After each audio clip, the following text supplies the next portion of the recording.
Hello, everybody. Welcome to Embodied Wednesdays. Today, I have another very special guest with me, which I'm really excited to get to chat with. I feel very honored to have her here. Most of you know her as the crew coach, and her name is Karine Rayson. But Karine, go ahead, take the floor. I'd love you just to introduce yourself and give us a little bit more of an idea of what it is you do. Thank you, Lara. Where do I begin? I've got a bit muddled career history. I was in yachting over 15 years ago, working on board, transitioned to land, thinking that no one's going to hire me off the back of my yachting CV. So decided to study two more degrees. Background is in organizational psychology, and then completed two other degrees, one in business and one in counseling. I got offered a job in a prison. It was the last thing on my radar. I thought I'd be working with children, but you know what? I thought just as well do the hardest job and be good at my profession. So dived in. I used to sleep with my textbooks and thinking that maybe I'll wake up at 3 a.m. and read a couple of chapters before teaching the next day. But I was so exhausted that I never got to that point. I suffered from imposter syndrome, to be honest, because I they offered me a job before completing my degree, and I was working alongside clinical and forensic psychologists, and yeah, Mm. just had that inferior complex, didn't know enough. But my clients validated that I was doing okay. And I Oh. think we need to know is that, especially in the line of work that you do as well, having a rapport with your clients is so important. Otherwise, therapy doesn't work. So, what else do you need to know, Lara? Yeah, just how you went from that to doing what you're doing today, just kind of like, Okay. because I Yeah. obviously admire you a lot for your work in leadership. I know that you're one of the leaders in this field when it comes to leadership and yachting. And coming from yachting myself, I find that so very, very important. So just Mm, curious to know how you made the leap and how you saw that sort of like that need for it in the industry, right? journey. Yeah. Yeah. So I, I realized that prison was very similar to yachting. And in yachting, we do refer to the golden handcuffs. But in terms of the parallels, the inmates institutionalized, I think as yachties, we are institutionalized. They don't have to pay for anything like yachties. The accommodation is provided, food is provided. You get told when you're going to eat, and you eat what you're given. Mm, Um, so yeah, those crazy. similarities are uncanny. Also, an inability, you lose your freedom as a way. So in a way, so inability to go to a wedding or go to a funeral. So then I got thinking, hold on, maybe I can impart my skills and give back to the industry. So did research, and I was so surprised to learn that all those years later, the same challenges that I had as crew Mm, exist mm. today. And I'm Wow. like, why are we 10 years behind? So I took over the company, the crew coach, back in 2018, and I'm still here today, thank goodness. I'm so happy Oh, because a lot of startups fail. It's a lot of work, I can see but that. No, I really admire you for your work. It's unbelievable, and you're doing such a stellar job. Yeah. thanks, Yeah. Laura. But yeah, I'm obsessed with my job. My family members will tell me that, probably too much obsessed, but it gives me great joy to be able to do what I do, to make an impact. I find the work incredibly stimulating, and part of what millennials are after, which is my generation, is to have meaning and purpose in your work, and I certainly have that. Definitely, Mm. totally second that. And I'm just curious, like your background in counseling and then organizational psychology, right? I think you did a master's in organizational psychology. How do you feel like that's impacted like, how have you brought that into yachting and leadership, especially? Like, how does that come together? I've always had interest in leadership, and I guess more so yachting, it kind of exposed what the challenges are within our industry. And to say it quite bluntly, what we see is that you become a leader based on tenure, so Mm, your time within the industry and technical competence. So there's no mandatory training to become a leader and to learn the art of leadership. It's mostly I think due to your time within the industry, that you get those stripes on your epaulets. And that is extremely worrying. And I've been thinking about it the past couple of weeks because my ear is on the floor. I work directly with crew, from students in the leadership courses through to counseling clients. Mm. We are in a leadership crisis. Mm. Seriously. Wow. Okay. I just want to backtrack there because I think that's so beautiful what you said, like that thing about leadership. And also, I totally noticed that in the industry myself when I saw that people had technical skills, but we're never trained to be managers, right? You evolve as your technical skills and your tickets evolve, but the rest was never there. And I would love to know, like, when you say a crisis, what does that mean? Well, as you know, there's bullying within the industry. I think there's a lack of servant leadership. So, being in hierarchical structure, we prominently lean towards a more autocratic style of leadership. So, follow my instructions, do what I'm telling you to do, rather than coming from a supportive, guiding, coaching approach. Mm. And I think what also makes it dysfunctional is yes, we've got these reporting procedures, but I question whether they are effective. So if you compare yachting to shore-based industries, I would Mm. say shore-based industries mostly are more professional than our own Okay. because I want now, to, I really yeah, want to slow you down a bit yeah. because you're saying a lot and it's really super important what I hear you saying. But like, firstly, just the the fact that it's more professional, what does that mean? You have an HR function. Okay. There is, I would say, disciplinary procedures put in place. Okay. There's, I would hope, limited conflict of interest. Mm.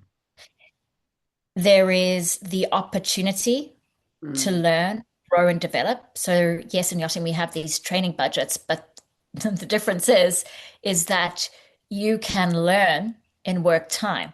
In Mm. yachting, you have to learn when you're off the vessel because once you're on, you're busy. You don't have the time.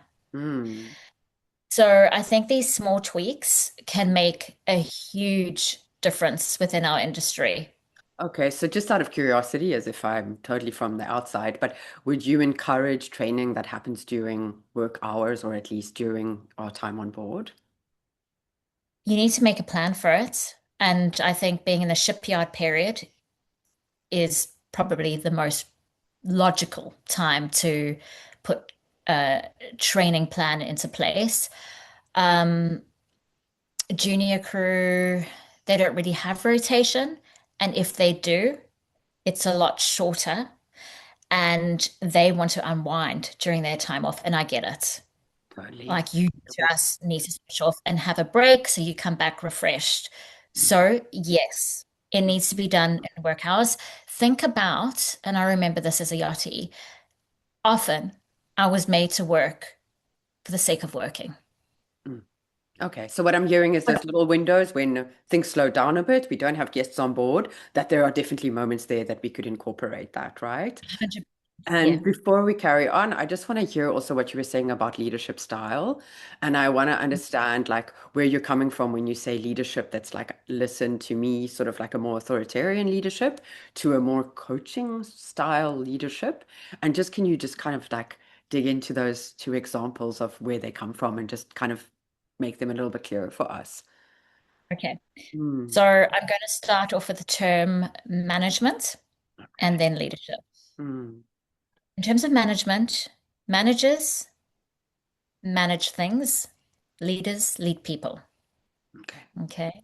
Mhm. So the management part, I would say, would score highly in technical competence. Leaders, they score high in the area of speciality, Mhm. but also come with a suite of meta skills, otherwise known as soft skills.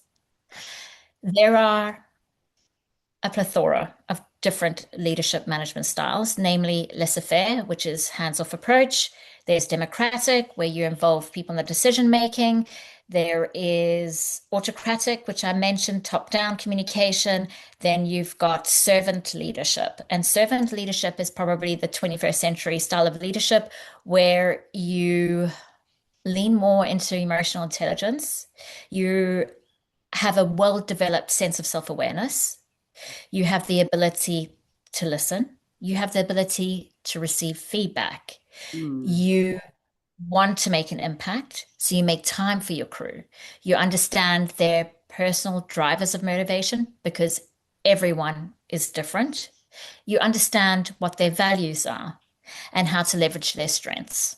So Okay, but in just I'm going to slow you down again a lot because that's quite my difficult for brain, somebody. I tell you what, my brain goes so fast, and this is why sometimes I stumble on my words because it's like, I know, so and I know you're so passionate about this, and this is obviously what you're in every day, right? So I totally feel you, but I just want to make it as clear as possible for everybody listening because I think it's really beautiful and it's so valuable what you're saying.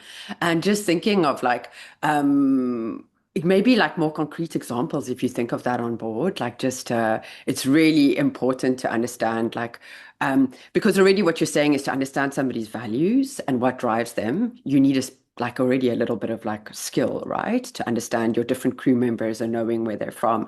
How would you encourage like leaders or managers to understand all of those perspectives, coming to like all the junior crew maybe on board? so you mean the characteristics of Yeah. servant leadership? Yeah, exactly. And also to notice it in their crew members to be able to drive them and to have the skills to see what it is they need. I'd start off with the Crew Coach Advanced Leadership course because it's fantastic. So, I think you've got us on that one. Yeah. 3-month leadership course, and it is very confronting because if you don't have an understanding of self, Mm, and if you're not exposed to your blind spots, how can you lead others effectively? You're mm, leading with your blinkers on, and you just want to see what you want to see, and you want to hear what you want to hear, and that's it. But we make the students come up with 10 questions to ask their peers, past and present, how they think of them as leaders. And okay. because we operate in a hierarchical structure, it's very rare for you to receive feedback from below and then back up again. Which I think is so valuable and beautiful, right? Such a great thing. Yeah. Mm, And yeah. it's something that you should not be afraid of Mm. because this Especially if feedback, you want to grow, right?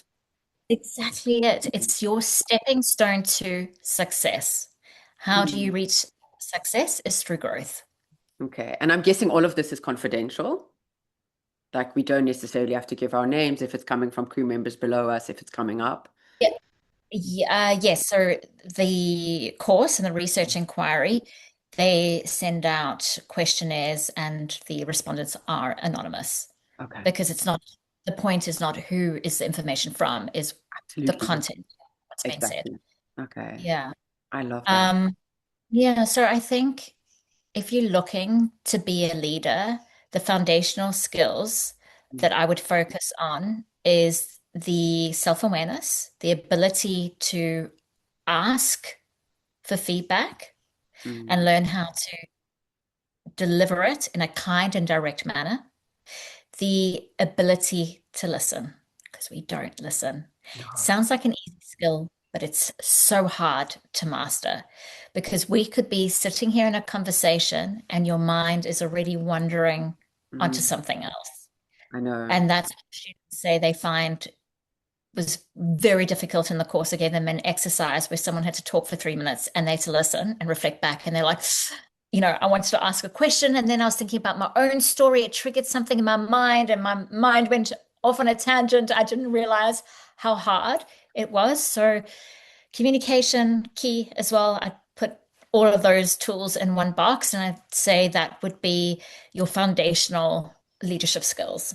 Okay. And I really, yeah, active listening is incredible. I think people talk a lot about communication, but listening, I think, is such a key element in there too, for sure.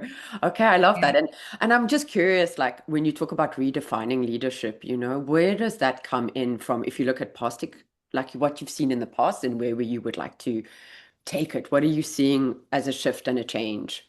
Or you would like to Within our see at least within the industry? Yeah. um, I would say psychological safety. Mm, is big and mm, vulnerability. mm, So I think our industry promotes perfectionism. I know when I was green crew, I had no idea what I was doing with those vendors. I was just crossing my fingers, hoping for the best. And I've heard stories of people losing their hands, their fingers, but there was no ways I was going to ask for help because I was scared that I would be let go because I showed incompetence. mm, So if we have that psychological safety, we're going to create essentially a safety culture. So that incorporates physical safety as well, because you're going to reduce the risk of mishaps, mistakes. Um, And what I'm hearing is also a space to be vulnerable and to grow and to be able to express yeah, what might not be perfect yet, right? and that's the thing. Like, again, our industry makes us feel that we should know all of the things. So Mm, we need to be an amazing leader, but leadership courses aren't mandatory. So mm. what we just got to learn from our past leaders, and most, no, I won't be negative. Some of them are not It was challenging. positive role models. Um, and we can acquire poor habits. So is there Okay, something? yeah. Yeah, definitely. And I mean, why do you think the shift has happened? Why do you think mental health like has become more of a, or at least emotional intelligence has become more important on board? Like, what do you feel? I think it's our generation below us. They're not afraid to speak up and they ask the why behind things. Mm. Our generation, you just do what you're told and you get on with it. No, Yeah, absolutely. Yeah. I mean, I very think we're different. about the same age. So I think definitely, yeah. Yeah, like they are Reality. But if you courageous. think of like the biggest challenges that we're still facing on board, what do you see? Biggest challenges. Um, I'd go back to leadership. Seriously, you Yeah, still think it's the main. because so many things can spiral out of poor leadership. So you can see the psychological safety being fractured. It decreases morale. Obviously, you will see high crew turnover, low productivity, and this is all because of poor leadership. Yeah, that's beautiful. No, absolutely. I mean, I think, yeah, if I think back, if you asked what is the most important thing, I think it's that, right? And also the relationship the captain has with the owner, right? That Mm. also impacts if we have a captain that advocates for crew, it makes a really big difference facing owners, right? Yeah, and management companies as well. I think as an industry, we should stop talking the talk and actually walk it. So instead of saying we support mental health for our crew, but we're not going to pay for it, we're not going to allow them for time off to be able to do it, um, Mm. or like breach confidentiality, all those micro behaviors is very telling in terms of the values that you have, but also sadly, it fractures the rapport between crew and shore-based organizations because they feel unsupported and they don't feel safe. But Okay, there's so what some, I'm hearing is not is like actual actionable things that change and not yeah. just words. And how would you suggest incorporating management into the shift that you would like to see, especially when it comes to leadership? And I also heard you talking about like HR in land-based companies. How can there be an external, like let's say human resources sort of like incorporated into a vessel that could be an outside perspective for crew, right? Is that something that you would ever consider? Like, how could we imagine that if it was something that you would advise? So I do it so I can explain how it works. Okay, Uh, beautiful. Yeah.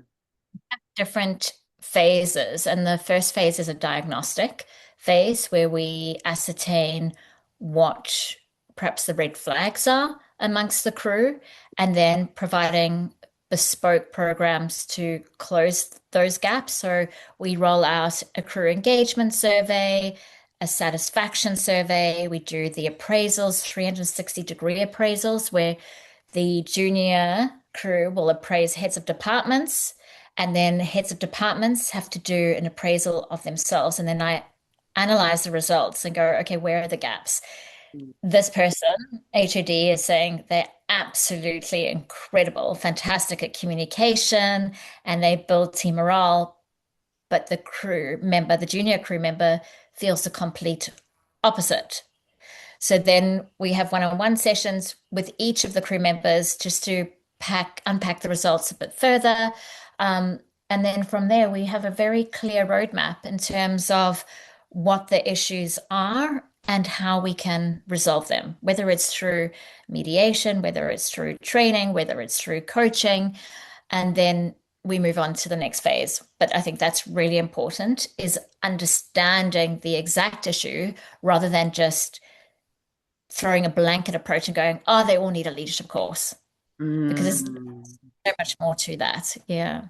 That's absolutely beautiful. So what I'm hearing is like doing the appraisal also gives you a more tailor-made response to each specific boat's needs, right? Because a leadership course might not fit all those nooks and crannies that might need to be addressed, right? Absolutely. And then I'm just curious, like if you look at human resources or like human resources, let's say management, what role could a management company play in this part of a vessel's organization and sort of like the mental health and that aspect of being on board and leadership, you know? It's really hard because so many aspects within management are in-house, so DPA in-house. Um, and so if a crew has an issue and then needs to report it to DPA, let's say there was a guest that took cocaine or sexually assaulted a crew member and tells the DPA then who has to approach the yacht management company. That management company depends where their values lie. But if they protect the crew member, then they can lose the owner Mm-hmm. or, having that opportunity to manage that vessel, which comes at a huge cost, whereas the crew member, in their eyes, is not worth as much as the client. Hmm. Sadly, I feel like a sadness in my body when I hear that because I know how I know how true that is. It is so true, right? So that's I super would tough. And what I'm hearing is like maybe something completely exterior, right, would be the answer then.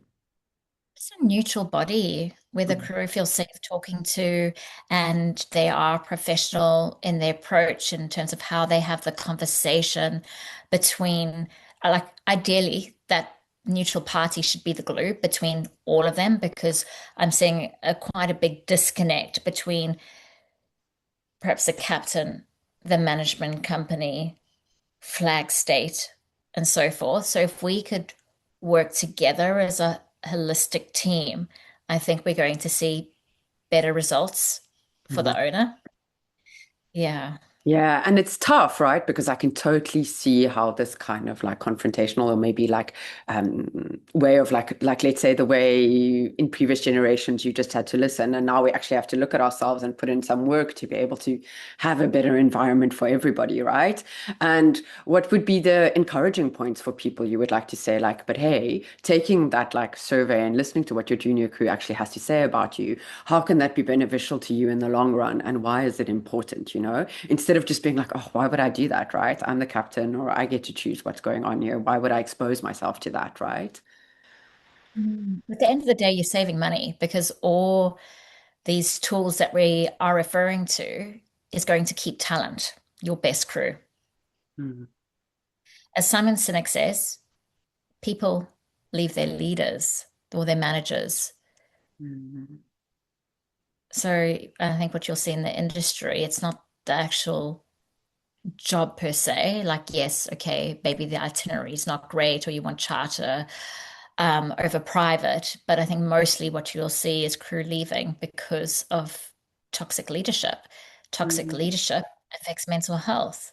mm, So it's like what comes first, the chicken or the egg? Like if we had great leaders and if we complied with the hours of rest, so crew aren't burnt out, mm, do we need mental health support? mm. So a lot Yeah. of the client is in relation to bullying, I would say is a big one. Substance abuse is another one. and that's due to, stress management. Uh, And also a lot of relational skills that are lacking, right? And a lack of self-awareness, I'm guessing, right? That's exactly all the things you offer. mm, yeah, it is a very interesting subject. Oh, it's tough. Okay, I'd love that. And if I would like to ask you, like, if you see, what would you like to see if we could really imagine, like, a different kind of way of being on board? How would you envision that? What would you like to see for the future changing and shifting and happening? Good question. I think that we could all work better as a team. Mm, And this is what we're trying to do with our think tank. So we have a think tank under the Super Yacht Alliance called Crew Culture. mm, And at the moment, our focus areas are the reporting structure. mm. So looking at the role of DPA and how they support crew. And I'm quite surprised to hear that there is no mental health training required in order to be a DPA. From what I've read, it's more focused on technical compliance. Okay. Can we just maybe break that down and what that would look like if we had a mental health aspect to the TPA reporting or how that works, just for people who They don't understand the whole system, right? Yeah. they would be more skilled in the ability to listen and to communicate and probably identify mental health issues Hmm. and to keep confidentiality until if there's a risk of, as you know, harm to self or harm to others, then we've got to breach confidentiality. But yeah, I think that those skills, given what part of the DPA role is, which is, reporting something don't, if you have an issue, if something doesn't feel right, you go to the DPA. Um, and the fact that they're not trained in that area is very surprising. That makes perfect sense, right? Because it can be such a sensitive topic. And if we have somebody telling us something and we don't maybe have the skills to take that in or to be with that person in that moment, it could be detrimental even, right? Mm-hmm. Mm. So that's really important, I guess. Okay, that's beautiful. I love that. So that's one part of it. Is Mhm. there anything else that you think would be that you would like to see shift? I mean, I also want to just like touch a little bit upon it, that thing of you saying like the mental health. There's so much going on around it, and there's a lot of talk. Okay. And as if it's become like a bit of a buzzword in some places. But is it going to the concrete, actually facing the issues? Do you feel like there's a little bit of a dissonance there? Well, what I find I'm not the only one. We offer a guest IAMI mental health awareness course. Myself and other trainers are so surprised by the lack of uptake. Like Wow. it's crickets. Okay. And this is where we've got to go, okay, well, what's going on? Because the industry is talking about it. Apparently, the industry is supportive of it, but why is no one here to Hmm. actually learn the skills associated with mental health? And I think what we need to um, shine a spotlight on is that we do our fire drills, which is so important, but so is mental health. Hmm. It's both of them are become safety risks if we're not trained in them. Yeah, that's a very valid point. I think that's really, really, really important too. Yeah, that's huge, right? That's huge. I mean, I almost feel like, how can it still not be there, right? I feel like there's a lot of sadness almost that comes with that because it is people's lives and people's mental well-being, right? I mean, I've been on board where I've suffered and it's been terrible for these reasons. So, Mm. yeah, that it hasn't become. And do you see things shifting? Do you feel like it's going to become something eventually? Is it? I hope so. I think small steps, and we Mm, will move forward. A little saying that a manager, head officer, warden, when I was working in the prison for my first job, I felt so overwhelmed. I didn't know where to begin. I'm dealing with criminal behavior, I'm dealing with childhood trauma, I'm dealing with substance abuse disorders. And I mm, go, the pressure, I've got to help this person, I've got to fix this person. Mm. Honestly, we don't need to fix anyone. No, They seem broken, but they're not broken. But it was just a a lot. lot. Mm. And I was like, I don't know where to begin. And Mm. he said to me, Karine, you just need to plant the seed and Mm. you've done a good job. And that took the pressure off. So I was like, wow, yeah, you're right. That makes sense. So if we all can do our part, I believe that we'll gain traction and momentum. But this is not a one-man show. It's all of us coming together, the whole industry, and we're all important. Yeah, absolutely. And I think it's knowing that we're a part of the chain, right? But we're not the entire chain. And that chain is made up of all different elements and parts and people doing different things at different times, right? But I just want to, I mean, it's incredible what you're doing. I think it's really beautiful. And the think tank part of it, do you think like there is definitely more funds going towards this kind of change happening and the actual implementation of more things? Funds, Yeah. money, no, we all volunteer our time, Well, this which is we don't have. important, right? Amazing. Got a fantastic group who are dedicated and passionate, but I'm going to be very honest with you. My feelings oscillate between a sense of hope to a sense of hopelessness and then back to hope, hopelessness. So I feel like I'm on a roller coaster at times, an emotional roller coaster. But there's no ways, it's not about me, it's about we. Mm. And there's no ways that we can move forward together as an industry if it's not we. And I think that there's, I don't know, part of the industry wants to say, look what I'm doing, look what I'm doing, Mm. whether it be individuals or companies. And So rather I think ego-driven, very like, look at me. Yeah, it's not a collective feeling, community feeling sometimes. this is what we need to do is pull down those barriers.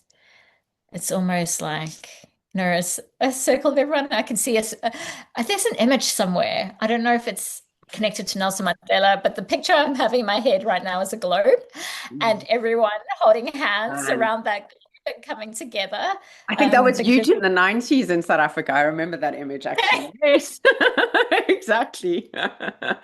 Yeah, I think I definitely, I mean, I haven't been working with people. It's like I come from the industry and I've kind of like come back here just to kind of create more awareness because I feel like it's important, especially to give back to my younger self. But there is definitely like, I definitely do think that that feeling of being more inclusive and more sharing with everything could definitely be helpful, right? For people to connect and come together instead of making it exactly like you said about what I'm doing and this is who I am. And I think that collectivity could be really useful, right? So I think that's beautiful. And yeah, is there anything that I would love to just maybe, instead of like making it leadership management, could you maybe just give us a few concrete examples of what change would look like, speaking about like all crew members? You know, if you give us just a example of what a situation is and what it could be if we started incorporating change, more of it and more awareness. that is a very broad question. So I'm trying to think where I Mm. could focus. Um, I don't know if you want me to give you an example of perhaps servant leadership in action. Yeah, Uh, whatever. Because I think it's really important for people to understand what it looks like embodied, right? mm, it's just so many elements. Like, um, okay, so a big thing is to be aware. Okay, not only self-aware, but aware of your environment. So noticing changes in behavior, Mm.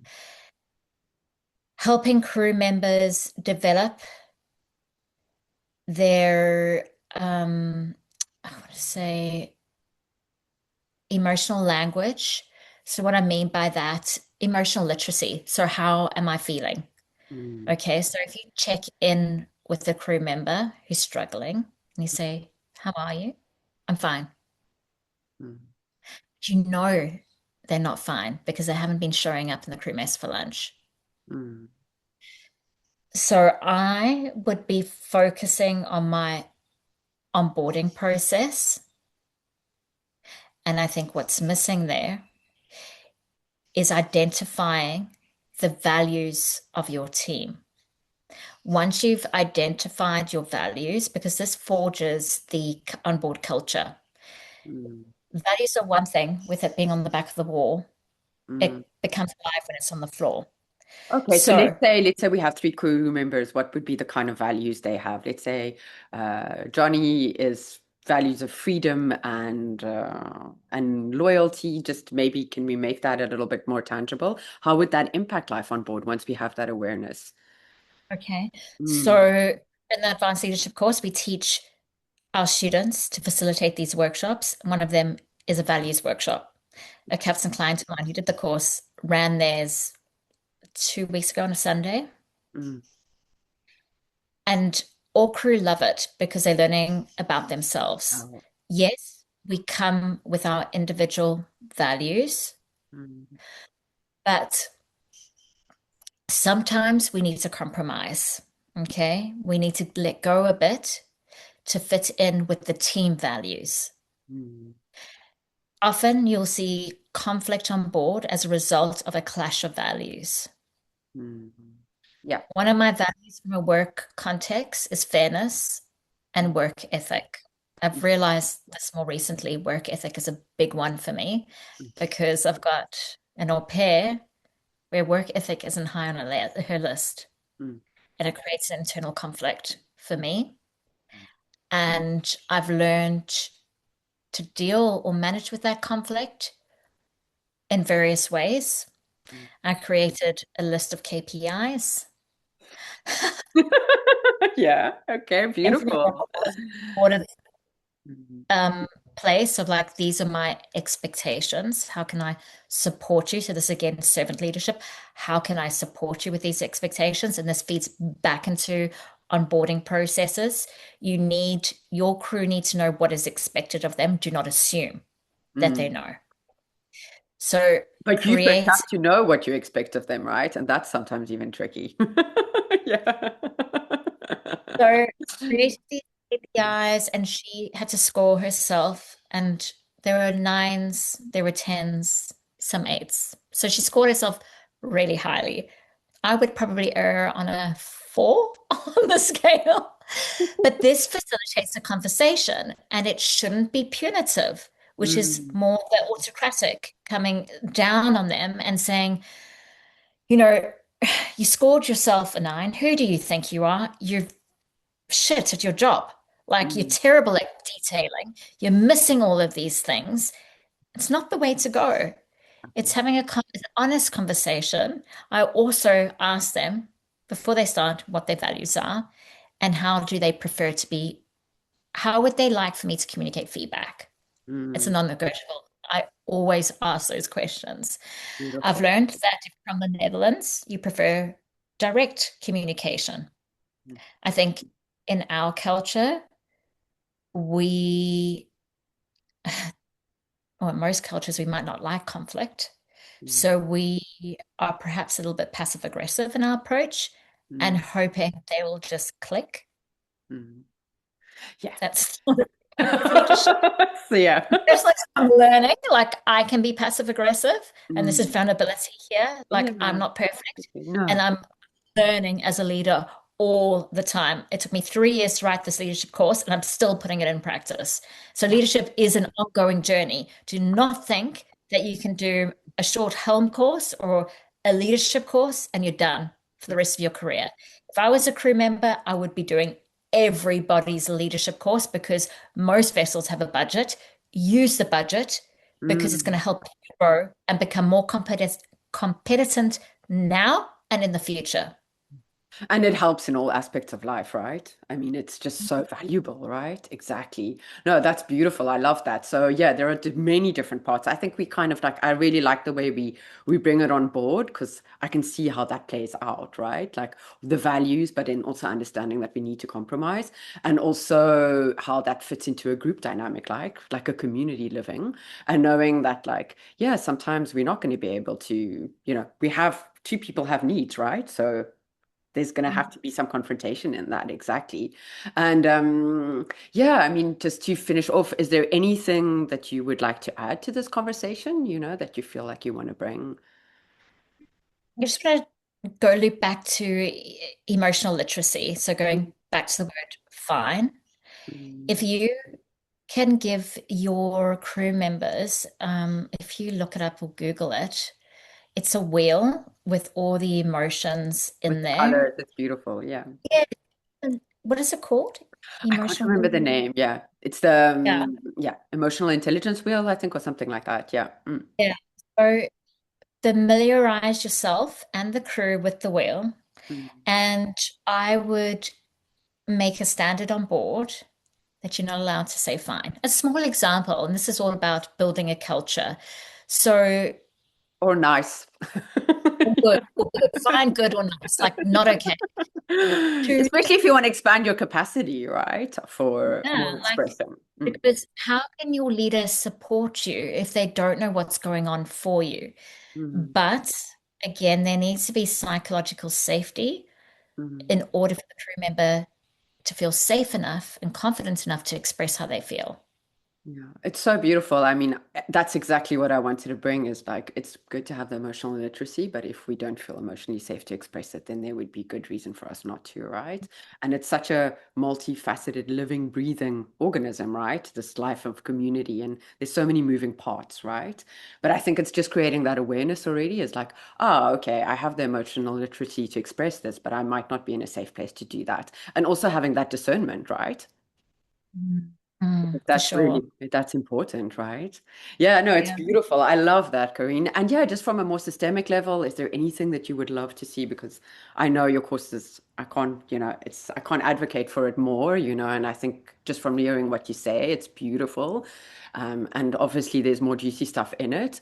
But yeah, if you think more of a systemic part of yachting, is there anything that you would like to see shift? Mm, I think again, it's going back to community Hmm. and it's about creating a continuum of care model because crew are falling through the gaps. They make a report, um, and often it falls on deaf ears.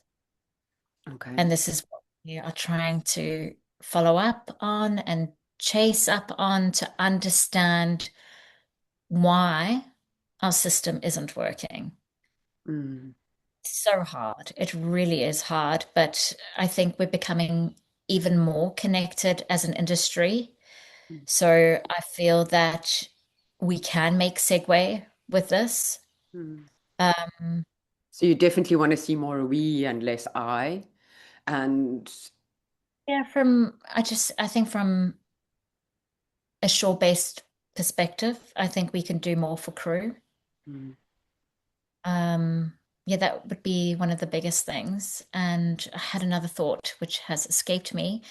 It was around leadership, but I can't remember. Sorry. no, It's it's all gone. good. And I don't want to, I know I'm trying to respect your time, but there's so many questions I want to ask you. And yeah, I'm just curious, like I often hear this dissonance between like older crew members from a different generation. Like let's say also saying that like there's too much entitlement, too much yeah, you read the words out of my mouth. You know exactly what I mean.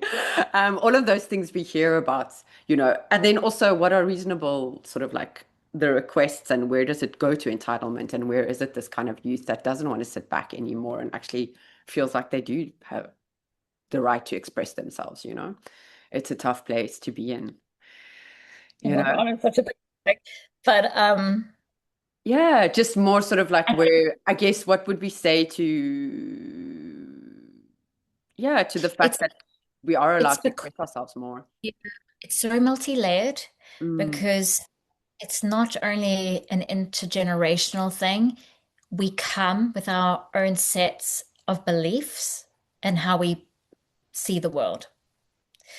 So if a crew member, I'll bring it back to my example home.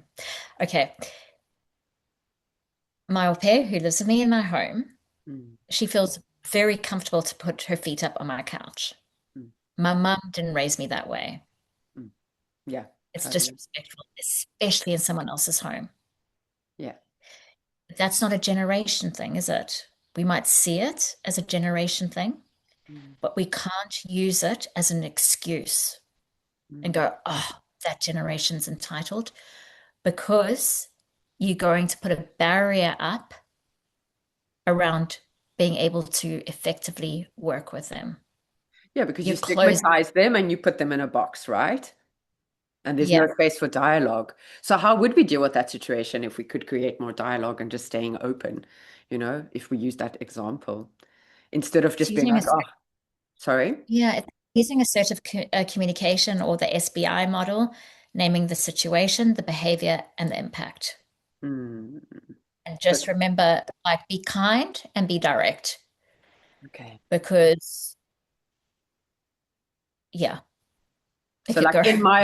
in my home, this is like a something that's, if you want Yeah. to. Or practice curiosity, great leadership skill. I'm just curious to know why you put your feet up on the couch um, in the crew mess. Like, I'm literally, like, genuinely curious. I would love to know. I'd love to, I haven't asked that question, but I would love to know because I could learn something perhaps about the person or the culture, and then it facilitates a two-way conversation Hmm. and it builds common understanding. Okay. Okay. So, Yeah, and that no, that's beautiful. And I mean, it is, I mean, that definitely does open up dialogue, right? And what I'm hearing is keeping it specific to each situation and not stigmatizing a generation, right? yes, and also a nationality Mm. because that's You. big as Yeah, well. I would love your thoughts on that because I live in Antibes and I hear so many young people around nationalities and straight away going to like stigmatizing nationalities one over the other. And it is really something I hear very often. So I would love your thoughts around that because it is important to me, I guess, to speak into that. I'm going to switch it and ask you a question because you're on a Mhm. team. I was there, oh gosh, maybe back in 2018, but I'm sure I'd been back since, can't remember. But I sat at the hop store and I just people watched.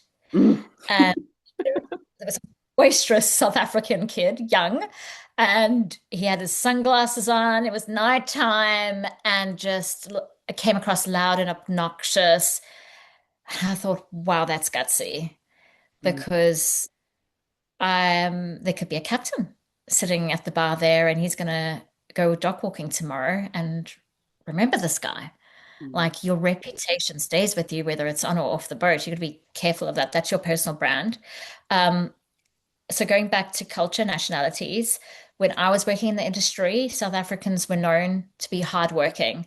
So Mm. Lara, I'm very curious to hear, has that changed in any way? That's interesting. I don't really have the feedback from crew members so much anymore as in captains, but yeah, still generally speaking, that is still the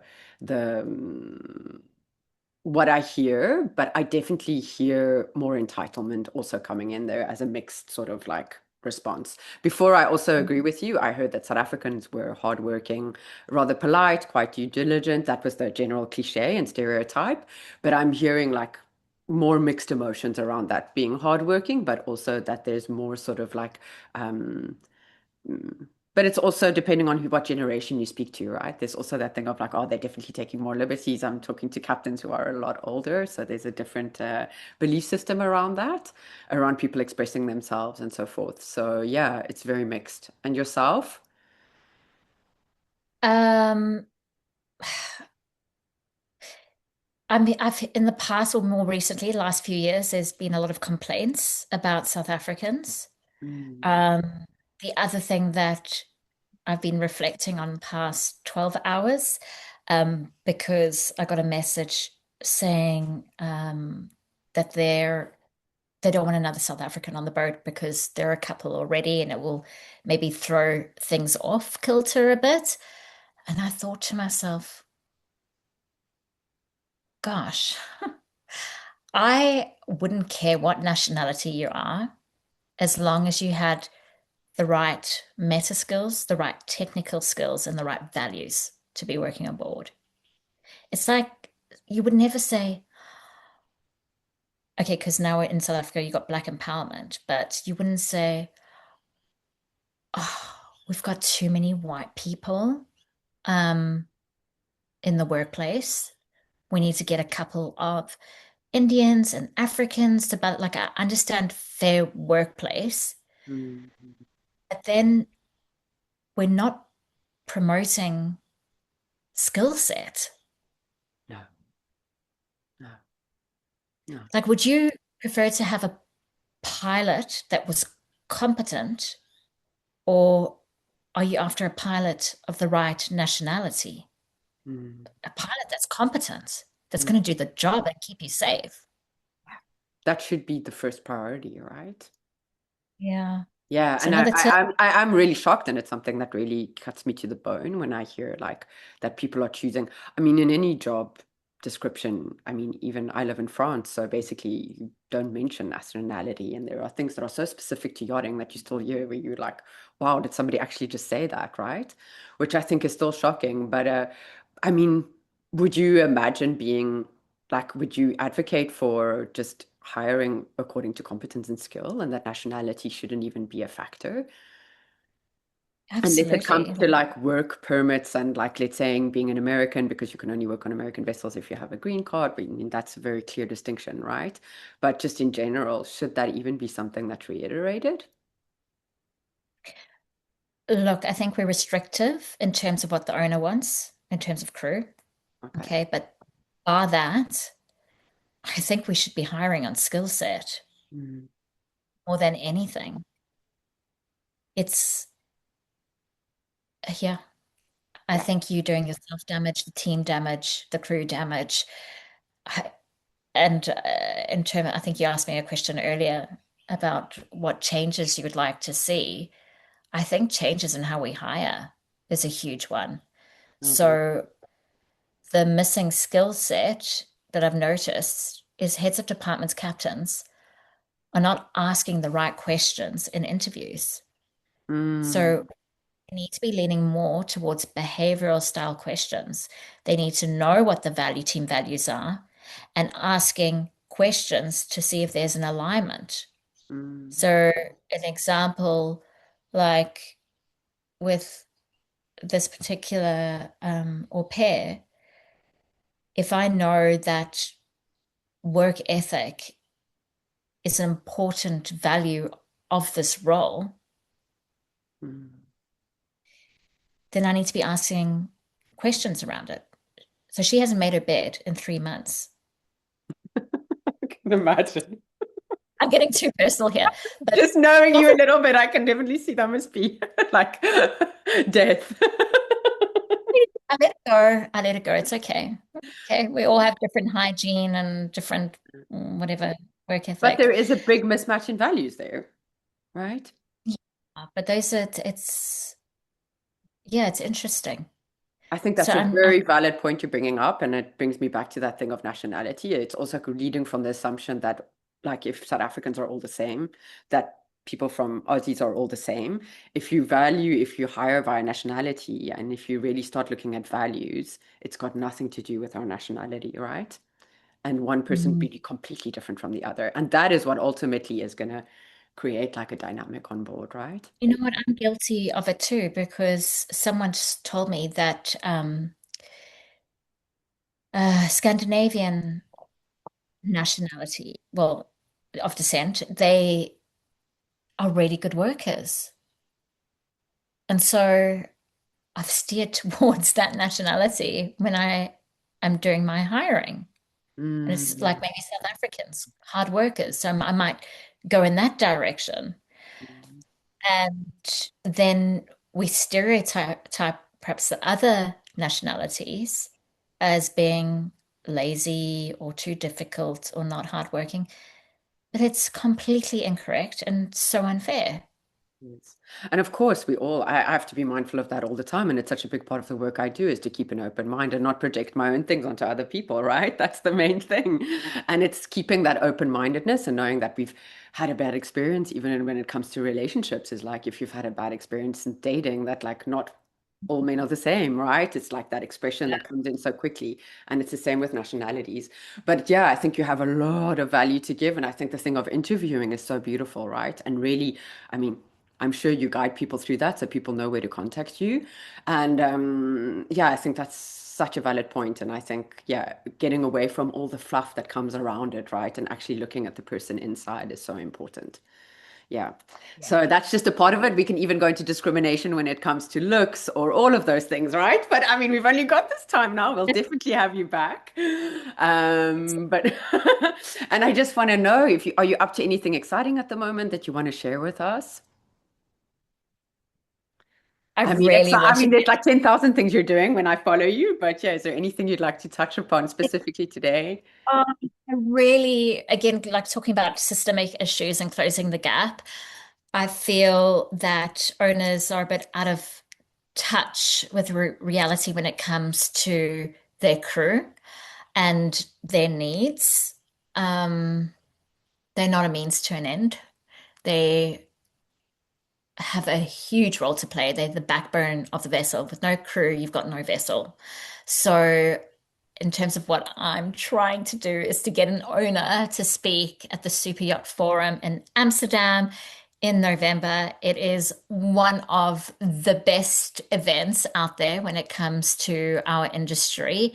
Mm. Such powerful conversations, incredible people to connect with. And I feel that having an Can you just owner tell us when it is? When it is the 17th, 18th, around that time of November.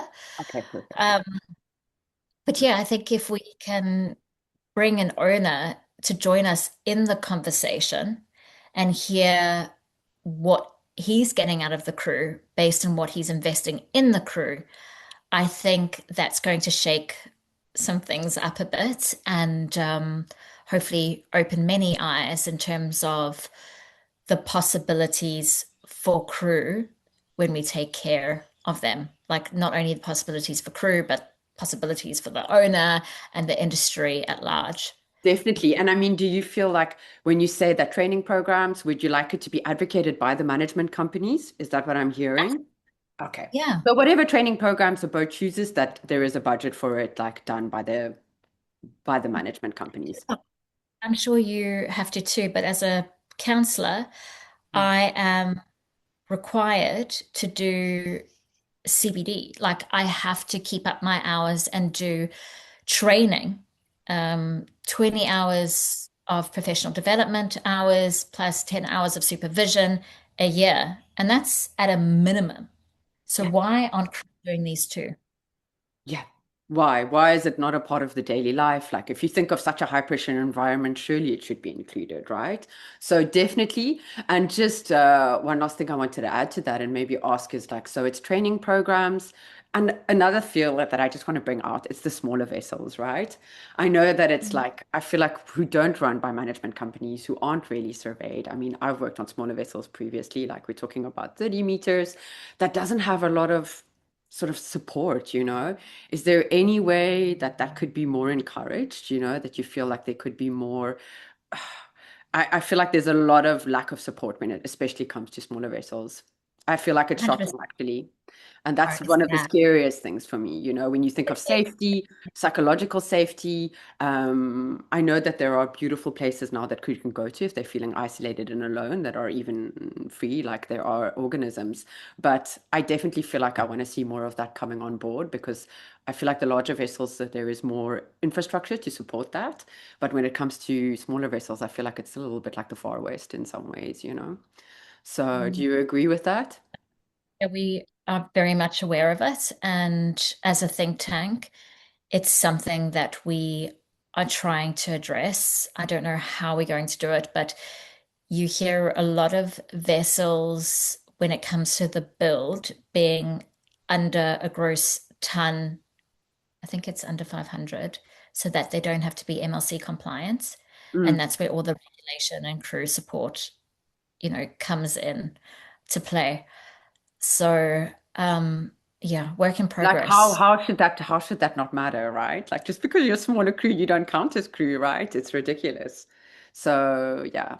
It's yeah, very you've got a lot on your plate. I know that you can't do everything, but I just wanted to voice that. And also speaking to younger crew, please reach out who are on board those boats that they know they have support and that there are people they can call because I often feel like it's a very solitary place when you don't have a lot of people to go to in those spaces, right?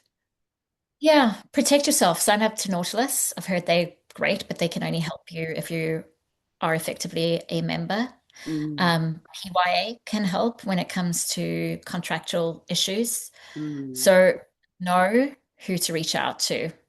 because you don't want to be in a situation and Mm, then thinking, I'm stuck, I'm lost, I don't know what to do. I need help. okay. Yeah. That's Especially the beautiful. Greek crew. It's a lot Yeah. to when coming into the industry is very overwhelming. Especially Lara, being still young and still developing and growing and understanding yourself. It's so much all at once, right? It's huge. But thank you, Karen. I appreciate you so much. I could speak to you forever. I feel like we could just keep on going. But I'm going to respect your time for today, and I definitely hope to have you back. Thank you for all your wisdom and for everything you're doing for the industry. Like, it's so appreciated. I'll see you. Okay. thank Have a you. beautiful day over there. Thank you guys for listening.